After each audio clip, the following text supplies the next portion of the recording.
어, 인생을 살다 보면은 도무지 이해할 수 없는 폭풍을 만날 때가 있지요. 오늘 본문의 바로 앞장을 보면 예루살렘 교회에 대대적인 박해가 찾아옵니다. 예수를 믿는다는 이유 하나 때문에 평생 모은 재산을 빼앗기고 또 정든 고향에서 쫓겨나서 이 정처 없이 피난길을 올라야 했던 이 성도들의 심정이 어땠을까? 그러면서 하나님 왜 살아계시다며, 하나님께서 살아계시다면 왜 우리에게 이런 시련을 주십니까? 이 8장의 그 예루살렘 교회에 오는 그 핍박, 아마 이러한 원망이 터져 나올 만한 절망적인 상황이었지 않나 생각이 됩니다. 그러나 하나님의 거대한 그림이 있었는데, 그게 사도행전 1장 8절의 말씀이죠. 그래서 예루살렘과 온 유대와 사마리아와 땅끝까지 이르러 내 증인이 되리라 라는 그 말씀입니다. 그래서 이 구속사의 하나님의 그 큰 그림이죠. 그래서 그 안에는 결코 실패가 있을 수가 없습니다. 이 하나님은 아픈 그 흩어짐을 통해서 흩어진 사람들이 가는 곳마다 복음을 전하게 하셨습니다.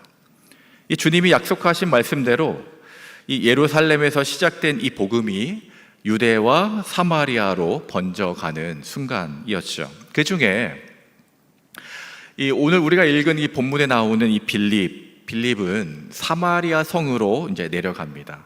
그리고 그곳에서 놀라운 일이 벌어지는데요. 더러운 귀신이 떠나가고 못 걷던 사람들이 걷게 되고 온 성이 복음의 능력에 압도되었습니다. 그래서 성경은 이렇게 기록하고 있습니다. 사도행전 8장 8절에 보면은 이렇게 말씀하고 있죠. 같이 한번 읽어볼까요? 그 성에 큰 기쁨이 있더라. 박해로 시작된 이 성도들의 피난길이 오히려 사마리아를 복음화하는 전도 여행이자 이 선교 여행이 된 것입니다. 어쩌면 사역하는 사람에게나 또는 교회에게 그 성에 큰 기쁨이 있더라, 이 메시지보다 더 큰 영광과 기쁨은 없을 것입니다.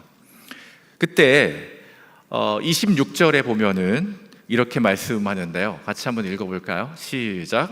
주의 사자가 빌립에게 말하여 이르되 일어나 남쪽으로 향하여 예루살렘에서 가사로 내려가는 길까지 가라 하니 그 길은 광야라. 네.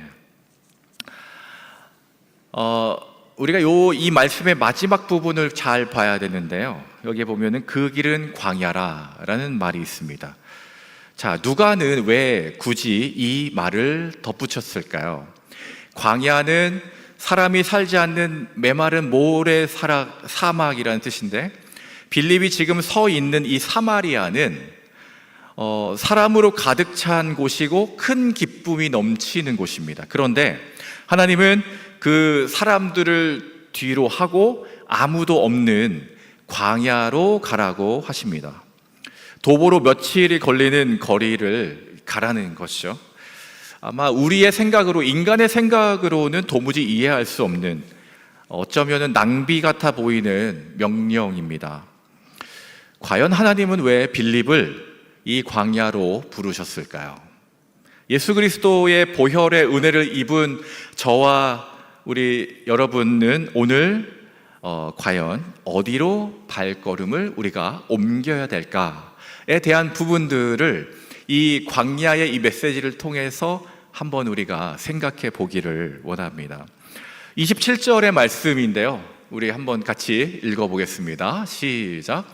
일어나 가서 보니 에디오피아 사람 곧 에디오피아 여왕 간다게의 모든 국고를 맡은 관리인 네시가 예배하러 예루살렘에 왔다가, 이 27절은 아주 짧게 기록하는데요, 뭐라고 이야기하냐면 일어나 가서 보니라고 있습니다. 그러니까 주의 사자가 빌립에게 말하여 이르되 광야로 가라. 근데 빌립의 그 태도를 보니까 딱 한마디로 일어나 가서 보니라고 이렇게 표현이 딱 되어져 있어요. 이것은 뭘 의미하냐면 즉각적인 순종을 이야기합니다. 왜 가야 됩니까? 이게 아니라 그저 일어나 갔다라고만 표현이 되어져 있죠. 그런데 그 광야에서 한 사람을 만납니다. 누구를 만나냐면 에디오피아 사람 내시를 만나죠. 자, 에디오피아 여왕 간다게의 국고를 맡은 최고 관리, 어쩌면 오늘날로 이야기한다면은 재무장관 정도 되지 않았을까요? 그런데 여기에서 우리가 알아야 될 중요한 사실 한 가지가 있습니다. 자, 빌립이 광야에 도착하기 전에 이미 완료된 그 사실 세 가지가 있습니다. 빌립이 광야에 도착하기 전에 완료된 세 가지가 무엇일까요? 그게 27절과 28절에 나오는데 한번 읽어볼까요? 27절, 28절 시작.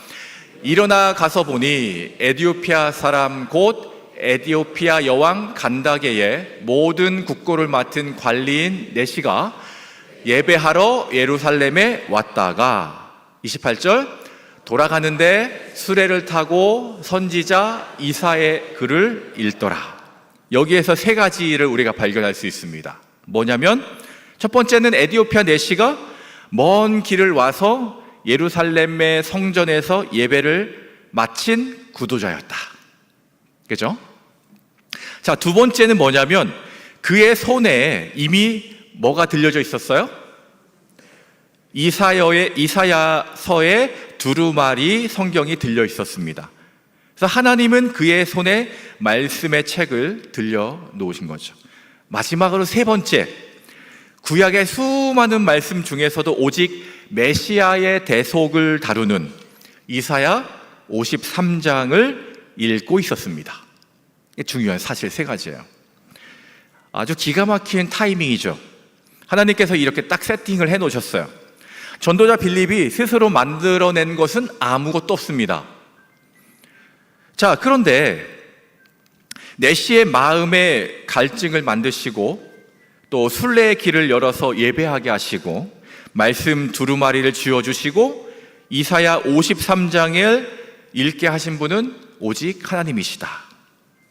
자, 빌립은 그저 다 완성되어 있는 하나님의 그 거대한 구원의 퍼즐의 마지막 한 조각의 징검다리로 광야에서 에디오피아 내시를 만난 거죠. 자, 그래서 본문을 우리가 자세히 보면요, 여기에서 그 주어를 우리가 잘 봐야 되는데 26절에 보면은 주의 사자가 빌립에게 말씀하셨고 이렇게 나옵니다.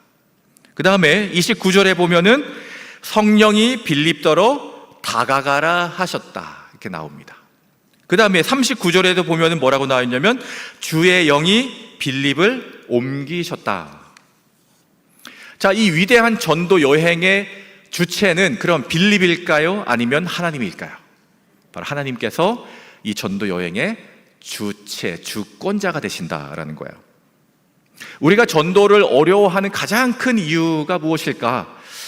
실력이 없어서, 말재주가 없어서, 모두가 아니죠. 그렇죠? 내가 저 사람을 설득해서 돌이켜야 한다, 이런 생각들. 자, 오늘날 우리가 이 본문은 정반대를 가르쳐 주시는데 전도는 내가 하는 것이 아니라 내 안에 계신 성령께서 이미 일하고 계시는 자리로 나를 보내시는 것이다 라는 거예요. 그러니까 우리는 이 굳어있는 돌밭을 내 힘으로 갈아엎으려 가는 사람이 아니라 이미 갈아엎어 놓으신 밭으로 우리를 어떻게 해요? 보내신다라는 거죠. 물론 이 모든 이들의 마음밭이 갈아엎어져 있지는 않습니다. 어떤 영혼이 준비된 밭인지 우리는 알 수가 없죠. 그래서 오직 하나님만이 아시기 때문에 우리는 결과를 판단하지 않고 성령이 가라 하시는 곳마다 단순하게 복음의 사랑을 흘려보낼 뿐입니다. 2026년 1월부터 해서 지금까지 여러분의 신앙생활을 한번 이렇게 쭉 이렇게 되돌아보시면서 한 해 동안 하나님께서 나의 옆에 곁에 두신 사람이 누구일까? 여러분 한번 생각해 보십시오. 여러분의 가족이나 일터의 동료가 될 수도 있고 또 이웃들이 될 수도 있겠죠. 한번 떠올려 보십시오. 내가 아니면 예수님의 복음을 들려줄 통로가 달리 없는 바로 그 한 사람. 그 한 사람의 얼굴을 지금 마음속에 한번 이렇게 떠올려 보시기 바랍니다. 하나님께서 준비시켜 놓으신 에티오피아 내시가 내 옆에 누가 있나? 지금 한번 떠올려 보시기 바랍니다. 그가 하나님이 이미 은밀하게 준비해 놓으신 에티오피아 내시, 바로 그 한 사람인지 우리는 알 수 없습니다. 그저 성령의 부르심에 일어나 순종하는 것이죠. 마음에 품은 그 영혼의 얼굴을 여러분 이 설교가 끝날 때까지 잊지 마시고 여러분의 마음속에 꼭 이렇게 새기시기 바랍니다. 자, 29절 말씀을 한번 우리 볼까요? 자, 한번 읽어보겠습니다. 시작. 성령이 빌립더러 이르되 이 수레로 가까이 나아가라 하시거늘. 네. 자, 성령님이 빌립에게 가장 먼저 무엇이라고 명령하셨을까요? 가서 저 완고한 자에게 복음을 전파해서 개종시켜라. 이게 아니죠, 그렇죠? 네. 단지 뭐라고 말씀하신 거예요? 이 수레로 가까이 나아가라. 네. 이것은 무엇을 의미하냐면 이 거리를 좁혀라라는 의미예요. 나와 예수님을 안 믿는 나의 가족이든 동료든 누구든 지금의 관계보다는 조금 더 거리를 좁혀라라는 말씀이죠. 그러니까 상대가 타고 있는 인생의 마차 곁으로 내 발걸음을 옮기라라는 명령을 하시는 거예요. 그래서 저는 이 한 구절이 우리 모두를 전도에 관해서는 좀 자유롭게 하는 말씀이 아닐까라는 생각을 한번 해보게 되었거든요. 여러분, 전도라는 이 두 글자를 들으면 여러분 어떤 생각이 드십니까? 오늘 이제 광고가 나와서 예수 생명 축제 광고가 나왔는데 그 광고를 듣는 순간 여러분 어떤 마음이 드셨어요? 아, 올 게 왔구나. 그런 생각이 드십니까? 아니면 내가 전도할 사람이 누가 있지? 그런 마음이 드셨나요? 어떻습니까?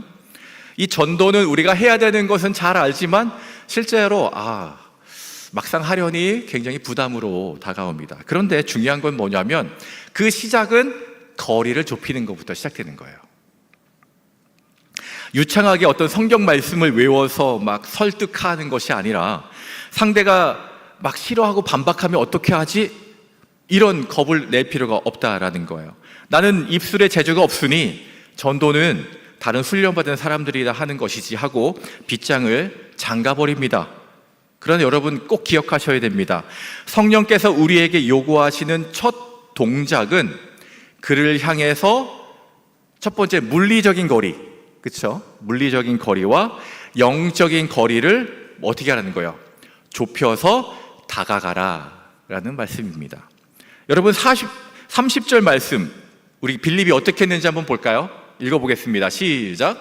빌립이 달려가서 선지자 이사야의 글 읽는 것을 듣고 말하되 읽는 것을 깨닫느냐. 네.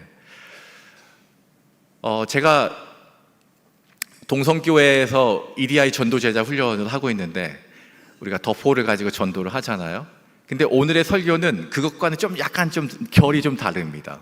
왜냐하면 여러분들의 마음에 평안함을 주기 위해서 전도해야 됩니다. 이것이 아니라 어떻게 하면 우리가 좀 더 나의 전도의 대상자에게 조금 더 친밀하게 다가갈 수 있을까에 대한 부분을 한번 여러분들과 나누고 싶어서 이 본문을 잡았는데요.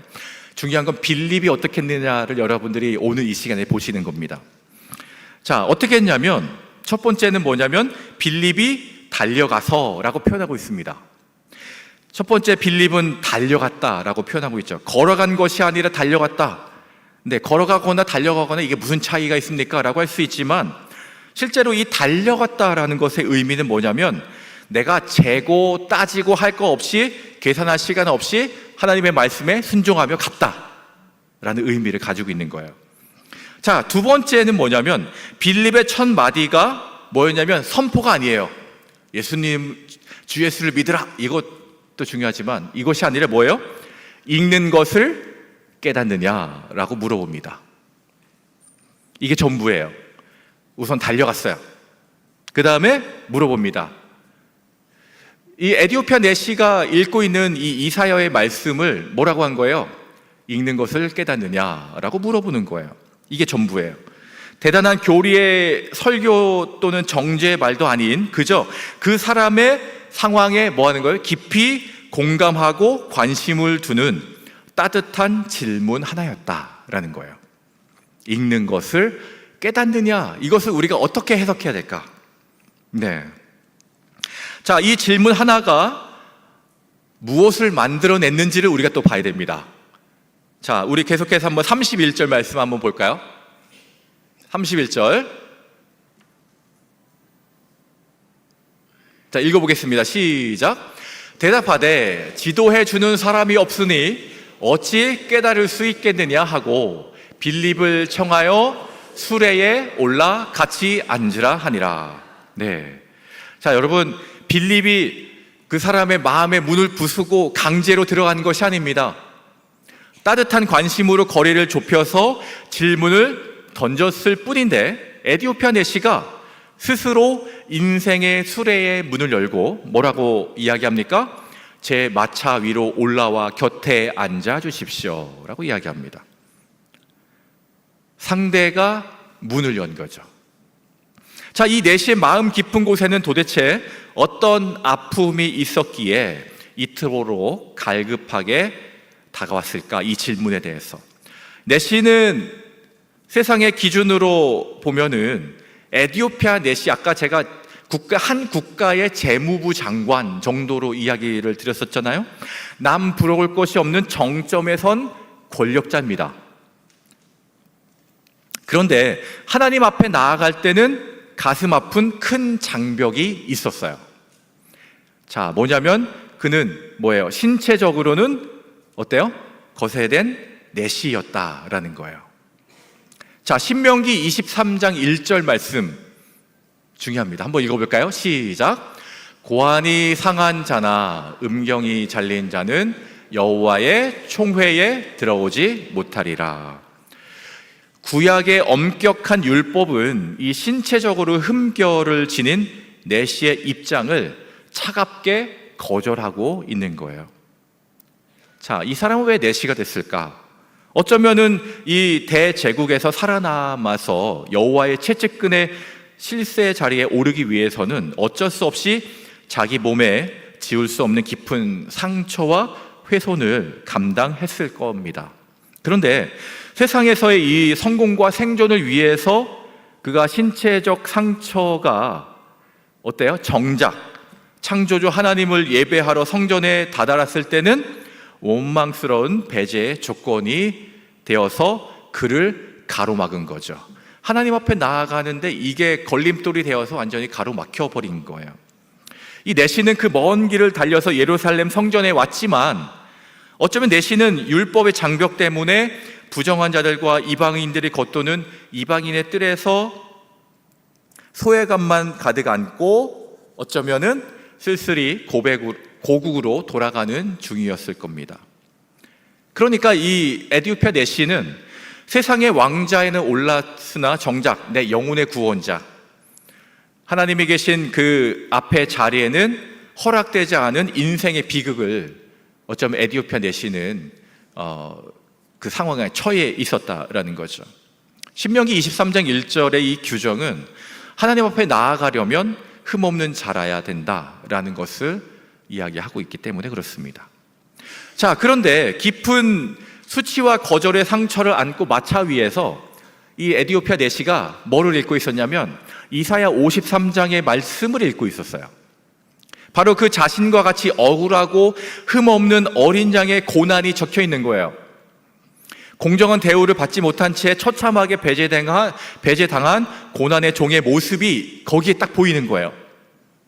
내시는 말할 수 없는 그 눈물과 동질감을 느끼면서 이 영적인 해답을 찾고자 몸부림치지 않았을까요?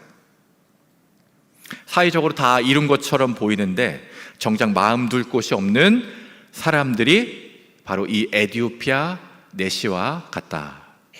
어쩌면은 제가 처음에 여러분들에게 말씀드렸던 것처럼 내 옆자리에 내 옆에 있는 사람이 누가 있을까요? 한번 생각해 보라고 하셨잖아요. 그 처음에 떠올린 그 얼굴이 바로 이런 사람들이 아닐까, 이런 사람들일 수도 있겠다라는 생각이 들어요. 그러면 그런 사람들에게 필요한 것이 바로 뭐냐면 바로 옆자리라는 거예요. 우리 동성교회에서도 일어날 수 있는 일이고 또 다른 교회에서도 충분히 있을 법한 이야기입니다. 한 집사님이 있었는데요. 이분은 평생 전도를 해본 적이 없으신 분이에요. 교회에서도 이렇게 교육하는 전도 훈련도 여러 번 받으셨지만 막상 사람 앞에만 서면 왜 이렇게 작아지는지 입이 떨어지지 않고 그러면서 스스로 이렇게 이제 이 집사님은 결론을 내렸는데 어떻게 결론을 내렸냐면 전도는 어려운 거구나. 나는 전도의 체질이 아닌가 봐. 그런데 이 집사님 옆에는 직장 동료가 있었는데 20년 가까이 함께한 직장 동료가 있었어요. 어느 날 그 동료의 어머니가 세상을 떠났습니다. 장례를 치르고 나서 돌아온 그 동료가 며칠째 말이 없어요. 집사님은 무슨 말을 해야 될지 어쩌면은 이 순간 이 직장 동료에게 복음을 전해서 마음이 힘들 때 교회로 인도하면 좋겠다 그런 마음이 있을 수도 있었겠지만 위로의 말도 떠오르지 않고 성경의 구절도 하나 떠오르지 않았다고 합니다. 그래서 그냥 점심시간만 되면 그냥 그 옆에 가서 이렇게 앉아 있었대요. 아무 말도 못하고 그냥 밥만 같이 먹었습니다. 그 다음 날도 또 그 다음 날도 또 그렇게 한 일주일쯤 지나니까 그 동료가 먼저 이렇게 얘기를 하더래요. 저기 교회 다니시죠? 사람이 죽으면 어떻게 됩니까? 이렇게 물어보더랍니다.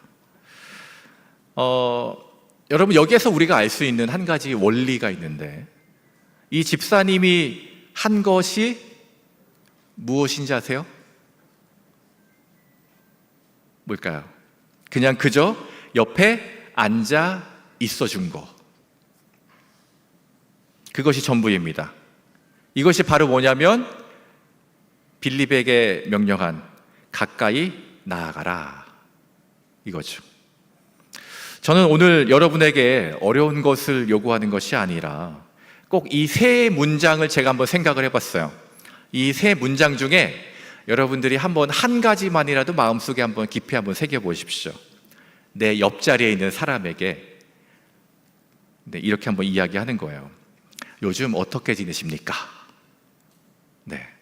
우리 옆에 있는 분이 물론 우리는 다 예수님을 믿지만 옆에 있는 분이 나의 옆자리에 앉아 있는 에디오피아 넷이라고 생각하면서 한번 이렇게 한번 해볼까요? 요즘 어떻게 지내세요? 네. 네. 또 두 번째 질문은 이런 겁니다. 그 일 이후로 마음은 좀 어떠세요? 한번 해볼까요? 그 일 이후로 마음은 어떠세요? 네. 좀 위로의 말이 좀 되십니까? 또 중요한 거 한 가지는 이거예요. 제가 한 가지 기도해 드려도 될까요? 한번 해볼까요? 제가 한 가지 기도해 드려도 될까요? 네. 요즘 어떻게 지내세요? 그 일 이후로 마음은 좀 어떠십니까? 제가 한 가지 기도해 드려도 될까요? 이거면 충분하다라는 거예요. 더 이상 뭐를 하려고 하지 않으셔도 돼요. 그러면 나머지는 누구 하실까요? 성령님이 하십니다. 네. 그러니까 이게 어려운 거죠. 그렇죠? 네. 자, 수레에 올라탄 빌립이 이제 무엇을 하냐면 35절 말씀을 한번 읽어보겠습니다. 35절 시작. 빌립이 입을 열어 이 글에서 시작하여 예수를 가르쳐 복음을 전하니. 네. 여기서 보니까 이 글에서 시작하여라고 이렇게 표현이 되어져 있어요. 빌립은 자신이 미리 짜놓은 일방적인 전도 공식을 들이밀지 않았다.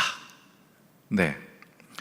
내시가 이미 붙들고 아파하며 읽고 있던 바로 그 이사야의 말씀에서부터 대화를 시작한 거예요.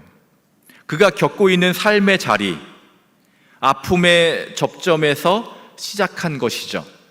그 사람이 읽고 있던 그 대목을 누가는 사도행전 8장 32절과 33절에 그대로 이렇게 신명기의 말씀을 이사야의 말씀을 옮겨 놓았습니다. 그 말씀의 내용이 뭐냐면 사도행전 8장 32, 33절 말씀이에요. 한번 읽어보겠습니다. 시작. 읽는 성경 구절은 이것이니 일러스되 그가 도살자에게로 가는 양과 같이 끌려갔고 털 깎는 자 앞에 있는 어린 양이 조용함과 같이 그의 입을 열지 아니하였도다. 그가 굴욕을 당했을 때 공정한 재판도 받지 못하였으니 누가 그의 세대를 말하리요. 그의 생명이 땅에서 빼앗김이로다 하였거늘. 네. 여러분, 이 장면을 한번 그림을 한번 그려보시기를 바랍니다. 에티오피아 내시의 상황과 이 이사야의 말씀의 이 상황. 배제당한 사람이 배제당한 어린 양의 이야기를 읽고 있어요. 공정한 대우를 받지 못한 사람이 공정한 재판을 받지 못하신 분의 이야기를 읽고 있었습니다. 그러면서 이렇게 물어요. 34절 말씀에 보면은 이렇게 묻습니다. 읽어볼까요? 시작. 그 내시가 빌립에게 말하되 청컨대 내가 묻노니 선지자가 이 말한 것이 누구를 가리킴이냐? 자기를 가리킴이냐? 타인을 가리킴이냐? 이 질문은 단순히 학문적 호기심을 넘어서 그 어린 양의 모습이 그에게는 남의 이야기로만 들리지 않았을 것입니다. 그래서 바로 그때 빌립이 대답을 하죠. 당신이 읽고 있는 이 억울하게 공정한 재판을 받지 못하고 굴욕 속에 도살당한 그 어린 양이 바로 예수 그리스도이십니다. 그분이 당신의 수치와 당신의 형벌을 대신 지고 십자가에 달리셨습니다. 그리고 사흘 만에 죽음에서 다시 살아나셔서 지금도 살아계신 주가 되셨습니다. 그리고 하늘로 올라가셔서 약속하신 성령을 보내주셨습니다. 그러니 누구든지 그를 믿고 그 이름으로 세례를 받으면 죄사함을 받고 구원을 얻습니다. 빌립이 그날 광야에서 전한 복음이 이것이죠. 그리고 오늘 이 자리에 앉으신 여러분에게도 똑같이 전해진 그 복음의 내용입니다. 그리고 더 나아가서는 그가 읽던 이사야서 말씀 뒤편에 보면은 56장 3절과 5절에 보면은 하나님의 감격적인 회복의 약속이 담겨져 있습니다. 한번 읽어보겠습니다. 시작. 여호와께 연합한 이방인은 말하기를 여호와께서 나를 그의 백성 중에서 반드시 갈라내시리라 하지 말며 고자도 말하기를 나는 나 하지 말라. 5절. 내가 내 집에서 내 성 안에서 아들이나 딸보다 나은 기념물과 이름을 그들에게 주며 영원한 이름을 주어 끊어지지 아니하게 할 것이며. 이방인의 벽, 그 다음에 넷이라는 신체적인 수치의 벽이 예수 그리스도의 대속의 십자가 안에서 완벽하게 철폐되고 무너져 내린 것이죠. 율법의 차가운 거절이 복음의 무조건적인 수용과 입양으로 뒤바뀌는 위대한 역사입니다. 그러니까 그리스도 안에서 성취되어 구원의 문이 열린 것이죠. 자, 이제 마지막 장면입니다. 36절 한번 읽어볼까요? 시작. 길 가다가 물 있는 곳에 이르러 그 내시가 말하되 보라 물이 있으니 내가 세례를 받음에 무슨 거리낌이 있느냐. 예. 복음을 듣고 이렇게 내시가 이야기를 합니다. 그가 평생을 품고 살아왔던 정죄의 단어, 그게 바로 뭐냐면 거리낌이라는 거예요. 거리낌이 그리스도 십자가 대속을 믿음으로 이제 그 거리낌이 사라진 것입니다. 이 세례는 이제 천하보다 하나님의 영광스러운 참 자녀가 되었음을 확증해주는, 확실하게 증명해주는 거룩한 언약적 인치심이죠. 자, 그러면서 39절, 40절 말씀을 보면서 마무리가 됩니다. 같이 한번 읽어볼까요? 시작. 물이 주의 영이 빌립을 이끌어 간지라. 내시는 기쁘게 길을 가므로 그를 다시 보지 못하니라. 빌립은 아수도에 나타나 여러 성을 지나다니며 복음을 전하고 가이사라에 이르니라. 네, 성령께서 빌립을 데려가십니다. 원어의 의미를 보면 어떻게 표현이 되어 있냐면 강제로 취하여 간다라고 표현이 되어져 있어요. 아주 강한 말이죠.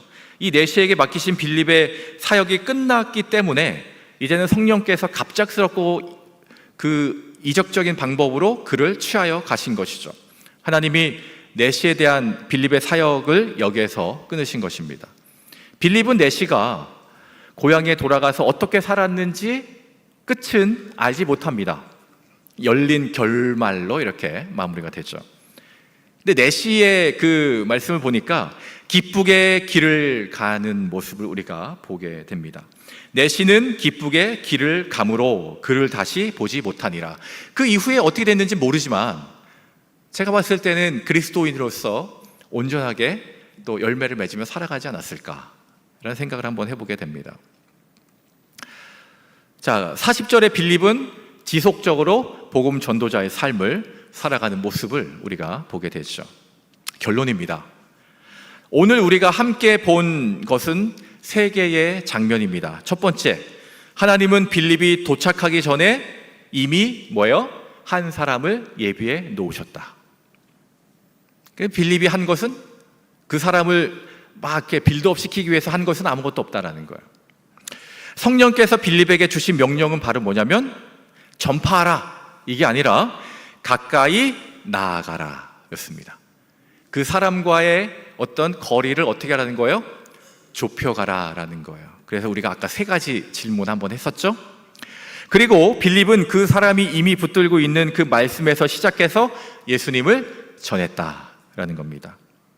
준비하시는 분도 하나님이시고 보내시는 분도 하나님이시고 열매 맺게 하시는 분도 하나님이십니다. 그럼 빌립이 한 일은 딱 한 가지입니다. 뭘까요? 일어나서 갔다. 네, 일어나서 갔다. 이거를 두 자로 딱 요약하면 뭐가 될까요? 순종. 네, 그렇죠? 네, 순종. 자, 우리가 생각해 보아야 될 것은 오늘 우리에게 광야는 어디일까? 여러분 한번 생각해 보시기 바랍니다. 우리에게 있어서의 광야는 어디일까? 매일 한 식탁에서 마주보며 밥을 먹으면서도 영혼의 목마름을 채우지 못한 채 예수님을 모른 채 살아가는 우리 가족의 자리일 수도 있습니다. 오랫동안 눈물로 기도했으나 낙심하여 교회의 문턱을 넘지 않고 세상의 바쁜 수레만을 굴리고 있는 우리의 사랑하는 자녀들이 될 수도 있겠죠. 매일 얼굴을 마주하면서 신앙 이야기만은 끝내 꺼내지 못한 직장의 자리일 수도 있습니다. 명절 때마다 만나면서 안부만 묻고 헤어지는 그 친족의 자리일 수도 있어요. 우리는 지금까지 그 자리를 광야라고 부르지 않았습니다. 그냥 그저 부담되고 어색한 자리라고 불렀죠. 여러분의 자녀와 남편, 또 아내, 우리의 이웃들, 세상적으로는 성공한 마차를 탄 것 같지만 그 영혼은 하나님 앞에 나아가지 못해서 결국에는 배제당하고 있던 에디오피아 내시처럼 그 영적 기갈 속에 신음하고 있을지 모릅니다. 내가 아무리 권하고 애타게 빌어도 마음의 문을 닫고 꿈쩍도 안 하는 그 모습인데 내가 무슨 재주로 변화시키겠는가 하며 눈물 속에 소망을 내려놓으셨습니까? 오늘 성경은 그런 저와 여러분에게 복음의 깊은 위로를 들려주고 계십니다. 낙심하지 마십시오. 하나님이 이미 여러분의 남편과 자녀들, 그리고 우리의 이웃의 마음의 밭을 여러분보다 먼저 찾아가서 은밀하게 갈아엎고 기경하고 구원의 역사를 이루어가고 계신다라는 사실입니다. 여러분이 그 영혼을 온전히 거듭나게 하고 또 결과 전체를 책임지려고 애쓰며 이렇게 무거워하실 필요가 없습니다. 하나님은 우리에게 자녀의 일생이라는 긴 구원의 여정 중에서 에디오피아 내시의 그 긴 여정 속에 빌립이 한 부분을 감당해서 그 역할을 했던 것처럼 전체의 그 인생의 퍼즐 속에서 그 한 부분의 역할을 했던 것처럼 그 인생의 구원의 긴 여정 속에서 단지 한 구간의 징검다리가 되기를 원하신다라는 겁니다. 그게 바로 뭐냐면 옆에 있어주는 것. 그러므로 오늘 우리에게 필요한 것은 대단한 결심이 아닙니다. 제가 아까 처음에 말씀드렸듯이 여러분의 마음속에 떠오른 그 한 사람에게 이번 한 주간 여러분들이 한 걸음 더 가까이 나아가는 거예요. 설득하려고 하지 마시고 하나님이 이미 그 마음을 만지고 계시다라는 그 사실을 믿고 결과를 책임지려 하지 마시고 성령님을 의지하시기 바랍니다. 요즘 얼마나 힘드니? 내가 항상 널 사랑하고 널 위해 축복하고 기도하고 있어. 이 말 한마디면 됩니다. 그 따뜻한 영적 거리를 좁히는 그 순종의 한 걸음을 통해서 성령께서는 그 굳어있던 땅을 새롭게 기경해 주실 것입니다.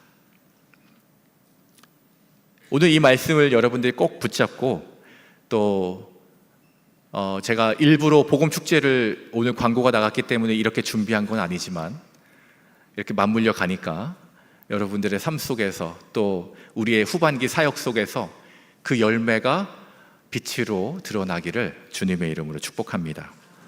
이 시간에